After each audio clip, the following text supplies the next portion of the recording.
Springtime for Pluto is a reasonably adorable short. It's not my favourite, but we do have some really lovely soft colours and some beautiful images. This was released originally in 1944, directed by Charles A. Nichols, with Pinto Colvig as Pluto. And in this one, Pluto awakes one morning and it is spring, and to begin with, he is enjoying spring, he's enjoying the spring air and the beautiful spring colours, but he begins to play and interfere with different spring creatures and critters that we expect to find in springtime, and things begin to go a bit wrong for him. And I won't say why or how because I don't want to spoil the intricacies of this, but things definitely are not all a bed of roses for Pluto. I think he gets a little bit carried away, overexcited by spring, and realizes that spring is not completely safe and innocent if you poke your nose where it is not welcome.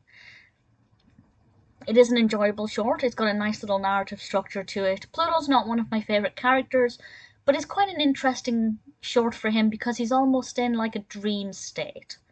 It's not like he's just in Mickey's back garden or anything, even though theoretically he is. He wakes up in his doghouse. But it's got a much more ethereal quality to it that I think works really well.